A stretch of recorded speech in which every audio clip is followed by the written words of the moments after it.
my name is Ryan Cam, and welcome back to the 1999 Project. As Turkey Day approaches, yeah, it's the hits are just going to keep on coming. Like I've noticed that 99 it's just one after the other, but I'm going to cover as much as I can without getting too overwhelmed.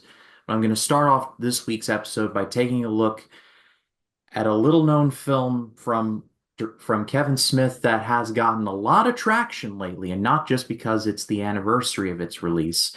It's a little film called Dogma. God, it's got a great sense of humor. Take sex, for example. Sex is a joke in heaven. The way I understand it, it's mostly a joke down here, too. Get it? Dogma was directed by Kevin Smith, and it starred Ben Affleck, Matt Damon, Alan Rickman, Linda Fiorentini, Jason Lee, and of course Jay and Silent Bob, played by Jason Mewes and Kevin Smith, respectively. And to help me talk about this movie, I have not one, but two guests, starting off with making his channel debut from a lot of trivia places, but I'm just going to say lights out trivia just for the sake of simplicity. It's Tato. Tato, how you doing? Hey, what is up, ladies and gentlemen? Always excited to talk about Kevin Smith in any capacity. Usually, if that happens in this community, I am summoned, yeah, legally obligated to be in the proceedings. I'm doing great. Thank you for having me. And returning to the channel and I believe I had him on to talk about Logan last here on the channel. It's Phil from Phil Talk Sports. Phil, how you doing?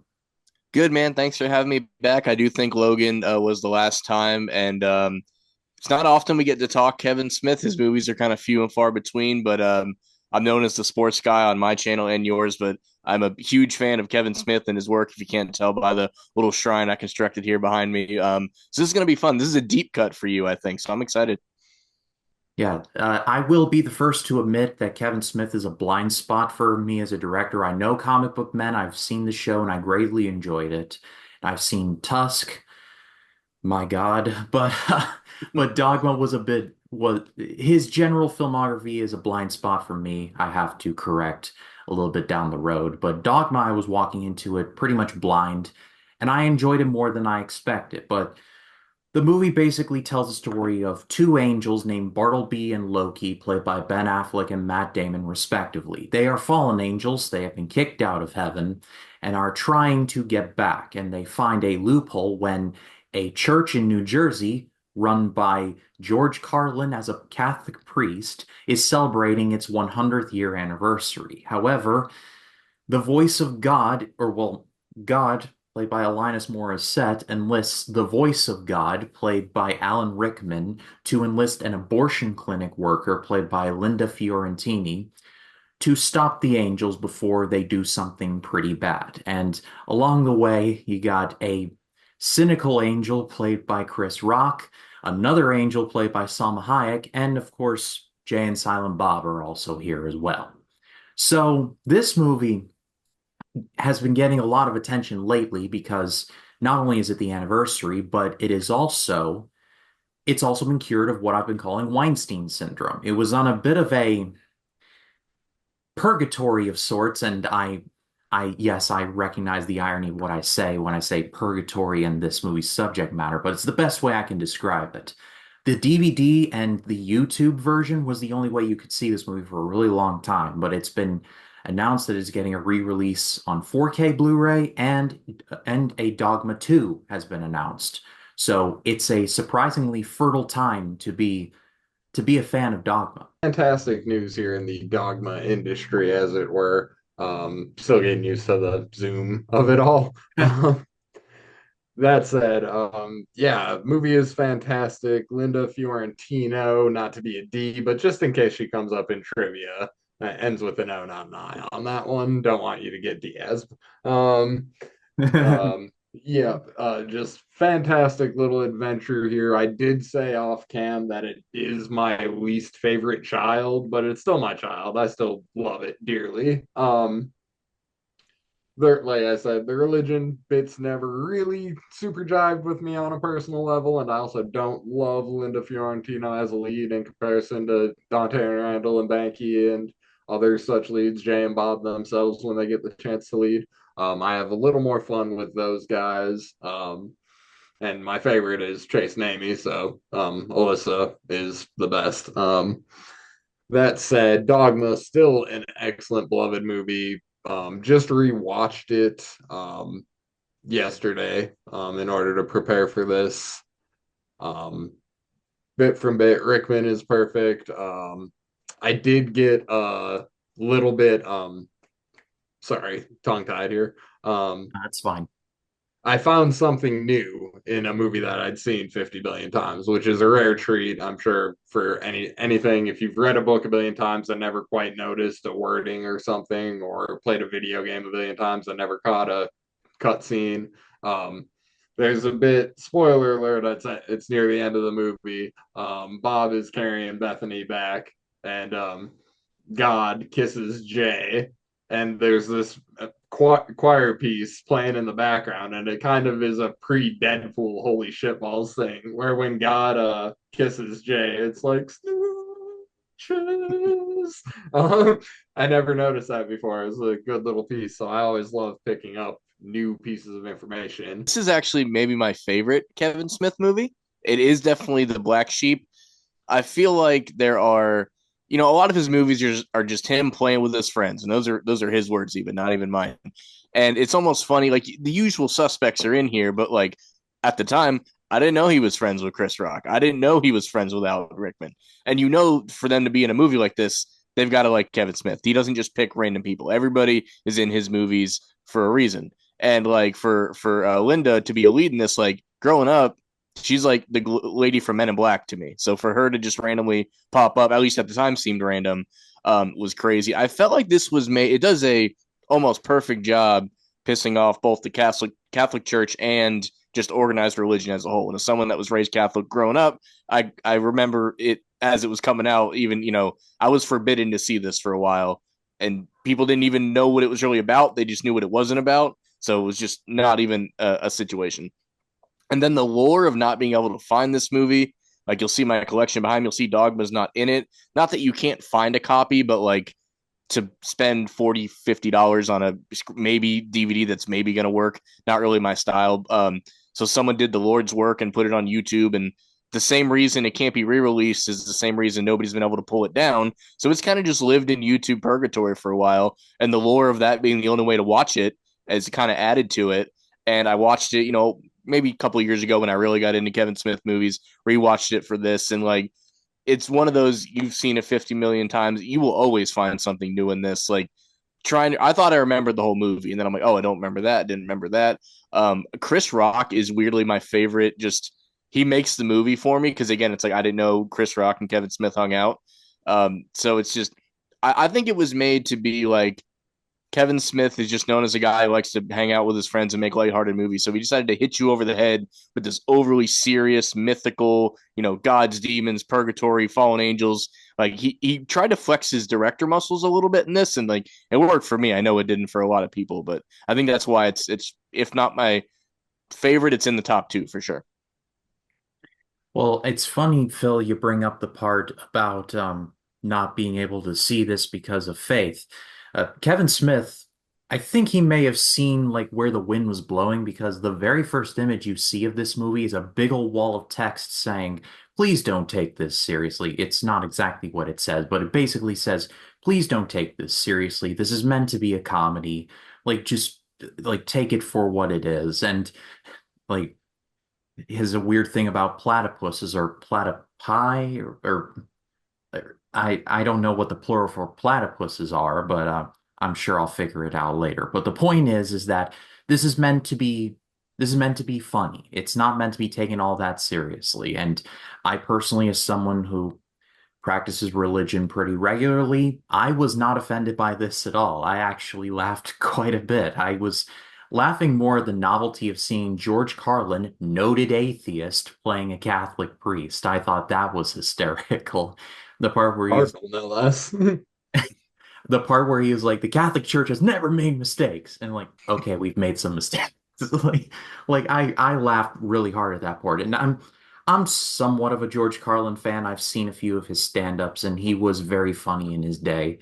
So seeing him in this was a very nice thing to see. Clearly he and Smith were good friends because this is not the only one of his films that Carlin would appear in. I believe he was in Jersey Girl also.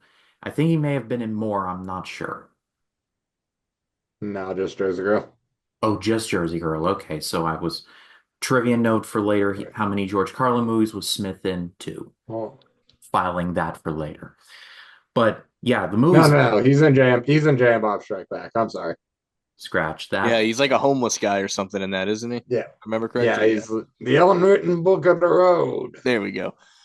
The other thing I like about this is like it's kind of a complicated like other Kevin Smith movies you could put on while you're smoking or drinking or cleaning the house or like you don't fully have to focus on the movie to enjoy the movie. It could just be one of those background noise. This is not like that at all. You will miss something if you are not laser locked in. Like I'm watching it with my wife, and it's her first time watching it, and several times we had to like stop, rewind. Like you look away for a minute, you're going to miss like serious plot points. So much so that when they made Jay and Silent Bob reboot, they get one random scene of Matt Damon portraying Loki from this movie, and he just explains kind of plot holes away that like people that really analyze the movie. The fact that you had to go back and do that 10 years later shows how complicated this plot actually was. You'll also miss Brian Quinn from Impractical Jokers. Really? Yeah. I had no idea. The cameo I like the most is with the comic book poster behind me. Walt Flanagan appears in the scene where they're picketing in front of the abortion clinic. He's like, he doesn't say anything. He's just holding, one of the signs as she's walking into work. And I I did believe the he whole, delivers the line, "You're gonna burn in hell, you fucking baby killer." I think maybe the one I was watching was the more cleaned up one, but I kind of did the Leo meme where I just point him like, there's Walt. He's right there. But the one part that the actor I loved the most in this movie was Alan Rickman, and I'm a huge fan of the guy. I mean, he was Professor Snape for me. Like people know Alan Rickman for three things: Die Hard, Harry Potter, and I would argue this being the third. But he was great. I love the scene which he's walking on water talking to Linda Fiorentino. I love the scene when they're in Mexico together. I just like every scene that he's in, like he just shines like a diamond. Rickman is fantastic in this. Definitely the best actor.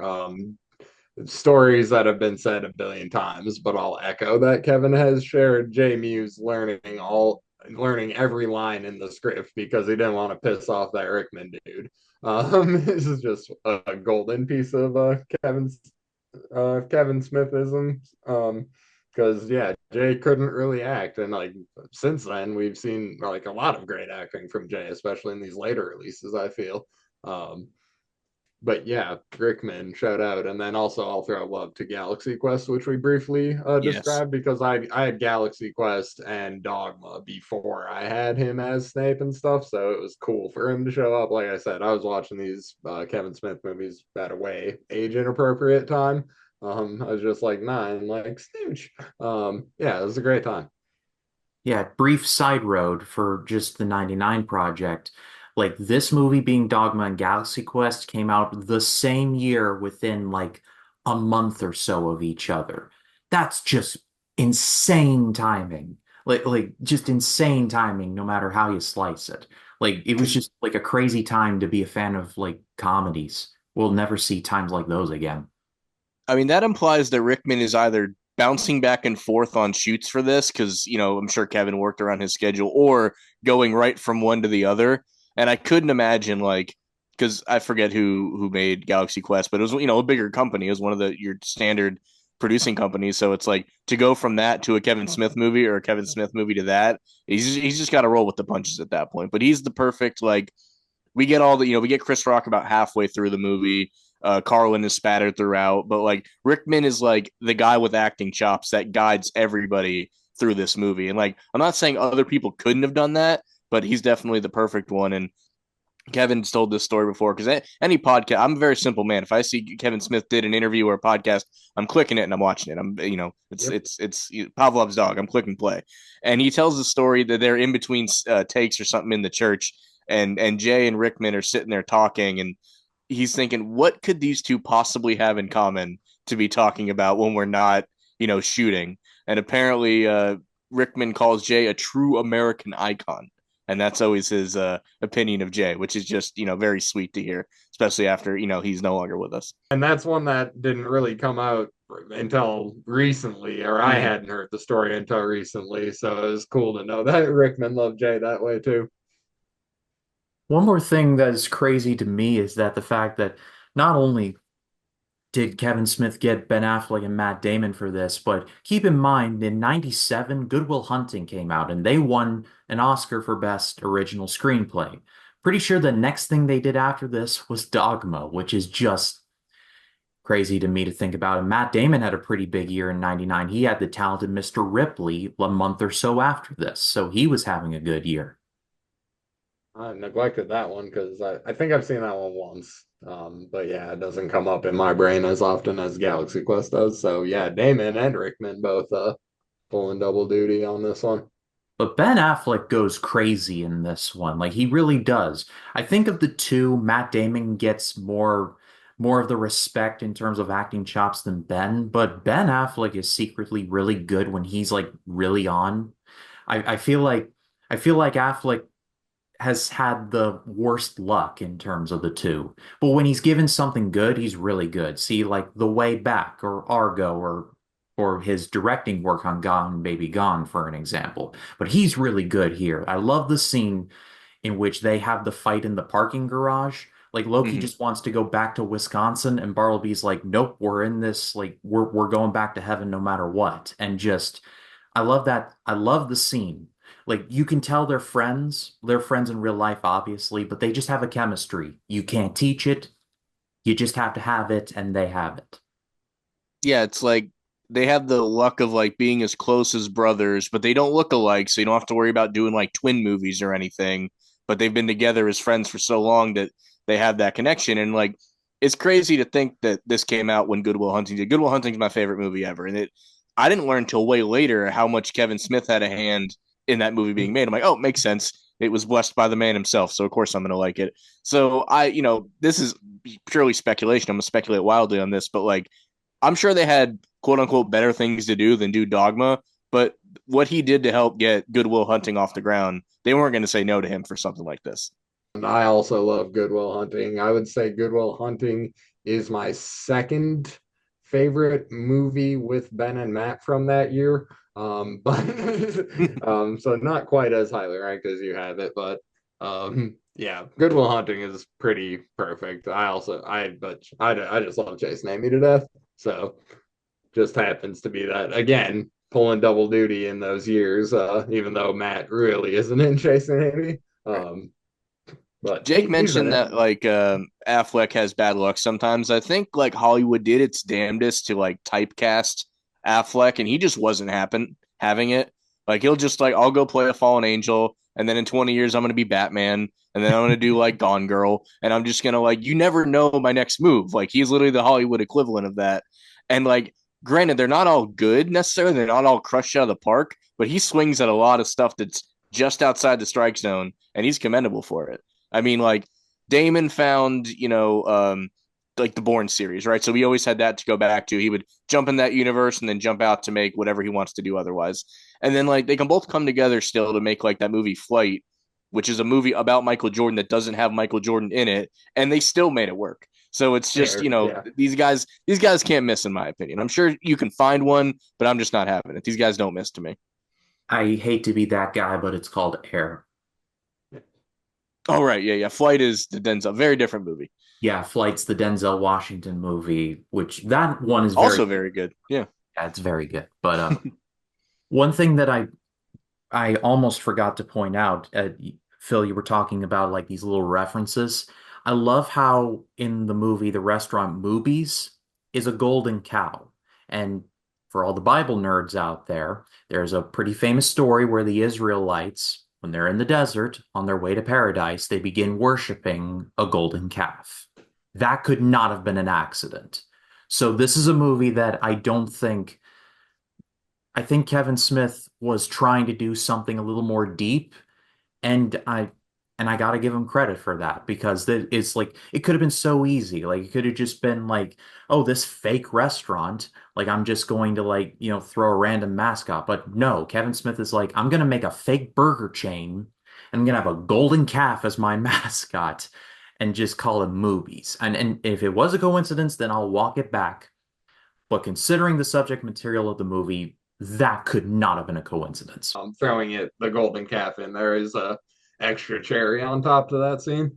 And of course, this it's one of the many things that ties his universe together. Is even if they don't go to the restaurant in every movie, they drive by it, they see somebody eating it in a mall or something. So it's one of the things that ties it in. Another thing that this gets the gold star in his universe for me is there's always that one time in a movie. Usually, sometimes it's like twice that Silent Bob finally speaks, and this is like my favorite version of that because he only says two words, and it's when they're on the train after all the fighting happens and the guy's cowering in the corner, and there's only Silent Bob. So you're like, oh, this is it. He has to speak. What's he? And he just goes, no ticket. And he doesn't even do like the silent. It's just the Kevin Smith voice. Not that it's that different, but you can tell he's just like trying to play it off like no ticket. And that guy immediately is like, oh, okay, cool, and he's just calm again. So that's my favorite use of like Silent Bob finally speaking in the movie because it's two words and that's all it needed to be. Yeah, and I didn't see Indy until last year, so fine. Like I knew like early on that that's what it was referring to, but to finally see the actual reference point was really cool. I was like, "Hey, he did the thing." That Leo meme. What did you guys think of Jason Lee in the movie? Because I actually liked him more than I was expecting to.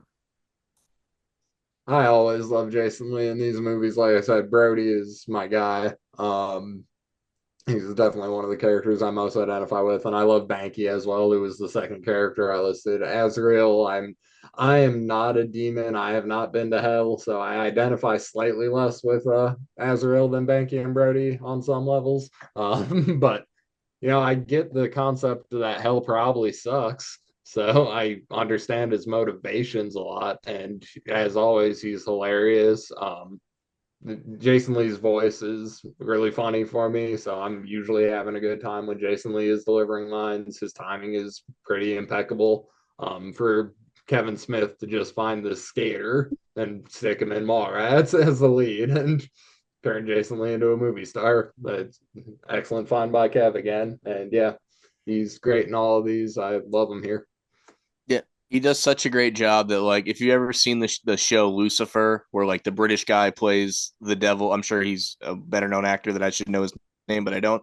He like if they needed an American actor for that show, Jason Lee, like there's his resume already. Like I get that he's not the devil, but he's the devil for the purpose of this movie essentially. So yeah, it's such a great like he's smarmy when he needs to be, he's funny when he needs to be, he's serious enough, as serious as a Kevin Smith movie can get anyway. When he needs to be, like whenever he's needed to do a certain thing in this, he just crushes it. I was talking to Tato off air about this, but Phil, since you're here, I want to ask the question again. What did you think of Alanis Morissette as God? And I want it on record that I have no problem with Kevin Smith casting a woman to play God. That's not why I bring it up. My bringing it up is why Alanis Morissette. And Tato was telling me off air that like this was around the time where she was at her most popular, like ironic and complicated. Or no, wait, that may have been Avril Lavigne. Yeah, But wrong Canadian. there. But this was around the time where Alanis Morissette was her biggest deal. And in my research I found that she actually got nominated for like this award where like musicians who shouldn't act award. And I'm like, she has no lines. Like she doesn't even say anything. So I don't necessarily have an issue with her casting. It just afterwards I was just sitting there like, why? Like, why this choice? Maybe Smith was just a big Alanis Morissette fan. I don't know. I Yeah, mean, he's that. I'm Go sure if ahead. you ask him, he's just like, hey, she's awesome and she's really pretty, and I want to put her in a movie, and she agreed to do it. And I think it's like for anyone to have a negative connotation outside of the, for some reason, you have an issue with, God being a woman in a fictional movie. Like, I think you have other stuff to sort out that isn't her problem. But it's more of a, if you have a problem, like you kind of took the point I probably would have made is like she has no line. She's like at worst she has a neutral performance because she's just literally anybody could stand there and play that role and kiss Jay and leave. But I think she does like the whole thing is like what does God look like and everything. Like it's kind of a theme throughout the movie. So like you don't need you need to pay that off with something. It can't just be like they already did the thing that he's not black, because Rufus talks about that. Like they could have easily done that, but they went a whole nother way with it. So I think it was just for the sake of a twist. I definitely don't think it's a bad performance at all. I think she crushes it, but she wasn't required to do a whole lot. So it's not, to have a negative connotation to her performance in that. I just don't see it. Yeah, I'll echo your guys' sentiments. There's not much of a performance for her to give. I like the performance that she gives. You can give an excellent acting performance without speaking. Like there's a billion examples of great face acting. Aykroyd in the diner scene in Blues Brothers, he's just killing it with his face in that scene. Alana's here. She says all she needs to say, like with her eyes and with Rickman as her voice. Um, like it makes sense that Rickman and Alanis have the same dynamic that Jay and Bob have, which Kevin Smith is very good at doing. Having one person talk for two people.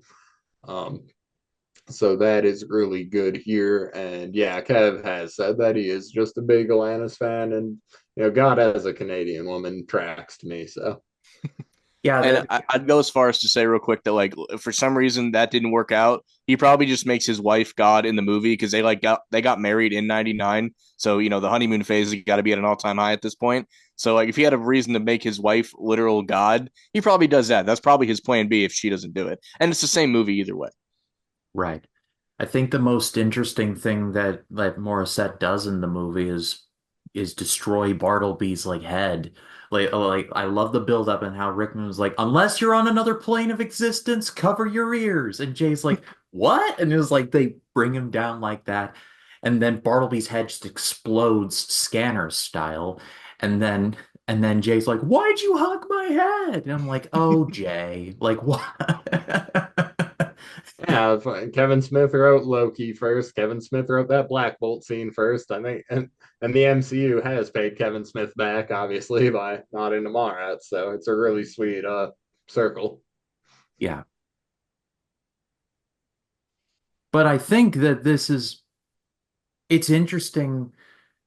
It's interesting that a movie like this exists because in my research, I found out that there was actually a couple death threats against Kevin Smith by religious organizations. It was deemed blasphemy. And I mean, I can see why, but as like, I don't know. It just, for me, it like, it's a comedy. It's meant to be funny. Like, it's not meant to be ripping off the Bible. It's like no, it's like it's kind of like a what if scenario kind of thing. I don't know. It was just it I see it for what it is, a comedy movie that's very well made, and I don't go beyond that. I don't know. Maybe I'm just not looking too deep into it or deep enough, but that's just where I stand on it anyway.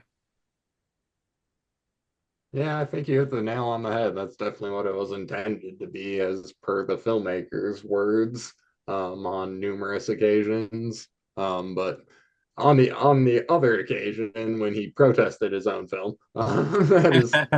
that's another fun Which one anecdote was for this one. I forget which one was that? Was that Red State? Or no? No, Dogma. He showed up. They were picketing Dogma at his local theater, and he's like, "Oh, I should go to this." And then news reporters started asking him questions like, "Are you him?" And he points up at a crucifix, and he's, "No, that's him." No, are you the director? No. What's your name? Brian Johnson. And Brian's like, "What the?" Because Brian was with them. Um, yeah, another amusing anecdote to go along with the a more amusing anecdote than the death threats, I would say, actually.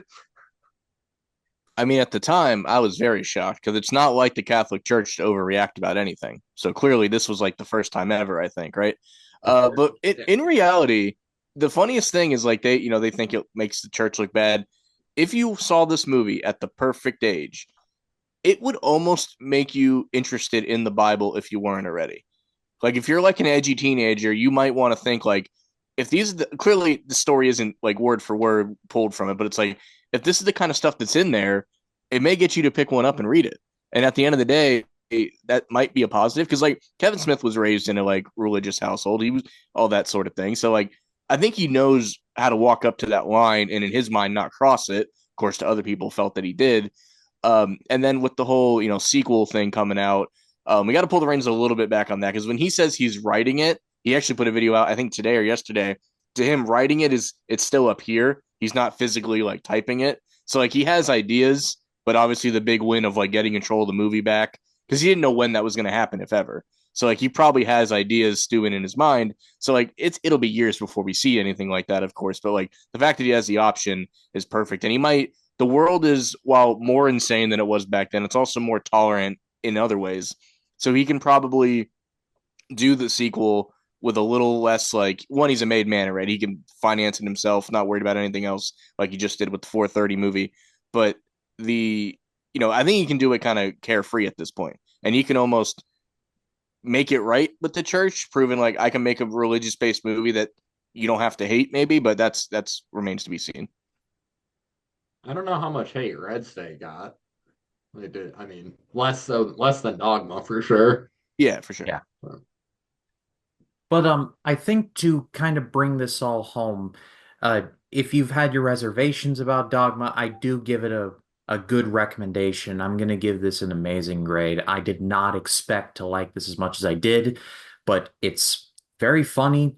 It's actually surprisingly wise in places. There's a lot of things you don't catch on your first viewing that you'll catch on subsequent viewings, like Tato was talking about.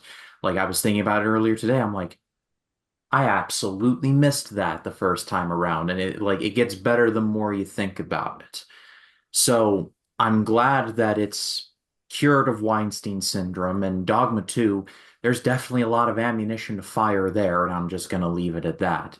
Uh, Smith has been thinking about it for a while. I was researching it, and he was like he had an idea for it, I think in like '05 or 6, but obviously he couldn't do anything about it. I could be wrong on that, but he was talking about, I think he was talking about something related to that. But the point is, when Dogma 2 does get made, and I hope it does, and it looks like the wheels are being greased and put in motion for that, it's going to be interesting to see number one who they get to replace Alan Rickman because you can't, but it's going to be interesting. I was talking to Tato off air. It should be Benedict Cumberbatch. Number one, he's British. And number two, he looks suspiciously like Alan Rickman. So there's a connection there. And they need to put Tom Hiddleston in there and cast him as Loki. They got to. Like, it's sitting there, like gift wrapped for these people. Yep, I will finish and echo your sentiments. Definitely excited to see where this one goes. I'm thinking the most obvious thing, and I don't know if it was what he was doing, but his wife was pregnant during the making of Dogma, so Harley Quinn is the same age as Bethany's daughter would be. So that makes a ton of sense. Like the last line of Dogma is, "Hey, she's got her work cut out for her." So doing Bethany's daughter as the last Scion, or if assuming Linda Fiorentino is still alive, or maybe she dies in the movie, um, making the kid the last Scion. Um, yeah, and obviously Kevin Smith is not averse to working with his kids in movies. I think Harley would be more likely to say no to that than Kev would be to ask her. We'll see how that one plays because he had initially written the 430 movie for her to star in, and then he just got her fiance because she said no. So we'll see if she's down for Dogma too, and if that is the direction he chooses to go. But yeah, there's a lot of stuff we can do in that world, and I'm excited no matter what gets done with it. I think I might have more fun with a TV series. But if it's a movie, that is dope too. Thanks for Not to having me. not to mention Lily Rose Depp might want in on the action too. That's Yeah, true. they're That's homies. that's a great call about it. The option of it being a TV series. I don't know that he's would go that way, but I would almost be more intrigued with that. And like we can fantasy cast, a whole Dogma 2, but like I need, even if it's like for a minute, like Jay and Silent Bob reboot proves that Loki's still hanging around. So he's, Damon's around as Loki. He's got to make an appearance. And then maybe the whole movie is around some evil force resurrects Barnaby, and then we're off to the races. But, I'd like to see them both in it. But obviously, with every passing year, it's harder and harder to lock those guys down for something like that. Yeah, time is not on Kevin Smith's side, but I have a feeling that if it does get made, then like I said, there'll be no shortage of material to rip off of. But what did you all think of Dogma? If you've seen it, let us know in the comments. Love to read what you have to say. Tato, thank you so much for joining us. I'd look forward to having you back on the channel very soon. But tell the people what you're up to and where they can find you. Lights out trivia. We just wrapped out the Carnage tournament to determine the new teams champions. I haven't decided actually yet what we're doing with singles, but that will be the next thing on the hot plate. Yeah, I was involved in the tournament with my partner Brandon Rutledge. We were known as Stuck in a Rut. We lost in the semifinals, but I mean, we lost to Big Black Hawks. So, I mean, there's no shame in losing to that team. But Lights Out Trivia's link will be in the description. Go give them a subscribe there and the Facebook group there as well. Phil, it's always a privilege to have you on the channel. Where can people find you? Yeah, always great to talk any sort of movie that you can throw at me. I'm still a little hurt that I didn't get in on Pokemon, but we've agreed Pokemon 2000. I'm in there, so I'm willing to accept that. But yeah, over at Phil Talk Sports, as the title suggests, just we're getting closer to bowl season for college football. Talking more of that NFL, and in the somewhat near future, me and Jake are finally going to review the series Heels. And when I get off this call with you, fine gentlemen, I'm actually reviewing Waterboy. So that's going to be the next sports movie review on the channel. So look out for that. Yeah, Phil's link is in the description. He is locked in for the second Pokemon film, and if he's not, then I will never hear the end of it. But but And I had the simple faith found in the heart of a child. Felicia's Journey was directed by, and I'm gonna pronounce the name out loud so I get it right, Adam Egoyan. I'm sorry if I butchered that. I feel like I did, but Adam Egoyan. And it starred Bob Hoskins and Elaine Cassidy, among others. It tells the story of a young girl played by Cassidy who is 17 and pregnant. Not only is she that, but she is living in a time in which she is an Irish girl living in an England that really does not like Irish people, and she is shunned by virtually everyone, including her own father.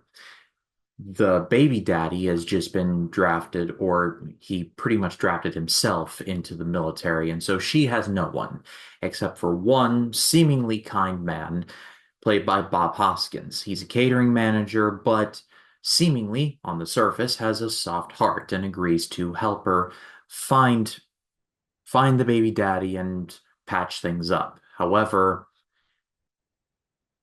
the man is not exactly telling the whole truth. This is yet another movie that I really knew nothing about. I had heard the title bandied about, but I had never seen it. The only thing I knew about it was that Bob Hoskins was in it, so I was going into it pretty much blind. The movie's good. It has some unsettling moments, but the movie works not necessarily because of outward scares, but the scares that are within. If you think about this movie for any length of time, it's way creepier when you think about it than it is in the moment. That being said, though, the movie is pretty slow for my taste personally.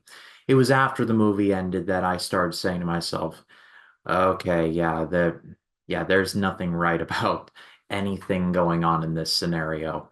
The one thing that I will say is that this movie was compared in a couple of reviews I saw to 1 Hour Photo, the Michel Gondry film, and I have not seen 1 Hour Photo all the way through, but what I have seen, I've seen a lot of Robin Williams' performance there, and the comparisons are definitely there to say the least. Bob Hoskins is the best part of the movie. His character is complex in a sense that he comes across as very likable, but it is revealed that he has done some very bad things. Never outwardly shown what those things are. It's mostly shown in a non-linear fashion as per Adam McGowan's style, but it is shown through various home movie flashbacks and in other ways that he is a sick man, and I'm just going to leave it at that. He's one of those that sees himself as helping girls, millionaire quotes around helping. Cassidy is great in her role as well. The movie does a great job of making her feel like she is literally by herself. Her father shuns her because, England, Ireland, they've never really gotten along, not to mention just the whole Protestant Catholic thing. That's a whole can of worms. The Her boyfriend's family completely disowns her. She passes the mother a letter to give to her son, and she just throws it in the fire right in front of her. That's just cold right there. So the movie does a really good job of showing that she's got pretty much nothing except for Bob Hoskins, and that's not the paradise that is promised. Like I said, in terms of if you look a little too deep into the movie, you'll recognize that the horror of the movie is within, and that Felicia is pretty much in a must-lose situation, and she is being gaslit to and fro by this very depraved individual. I would have liked to have seen a little more forward momentum, I guess. The movie is just about 2 hours long. It's 116 minutes, and I felt the length more than a bit. It was pretty boring in stretches, but the movie had me invested enough to where I'm like, okay, it's gonna go somewhere, right? And it does. The movie has enough tension and enough playing on Felicia has nothing to where everything ultimately works out. At the end of the day, I'm going to give this a good rating, but a high good rating. The movie is slow. For people who are not into slow burn horror, definitely skip this one. But for me personally, it is, in some ways, it's actually quite underrated, and Bob Hoskins is suitably unsettling in this. But I pass it off to all of you. What did you think of any of the movies I've talked about this week? Let me know in the comments. I would love to read what you have to say. Thank you to Tato and Phil for joining me to talk about Dogma once again. And on a special Black Friday edition of the 99 Project, man alive, that's going to be a packed to the gills episode, but I'll talk more about that as it comes about. But my name is Ryan Cam, and I'll see you in the next one.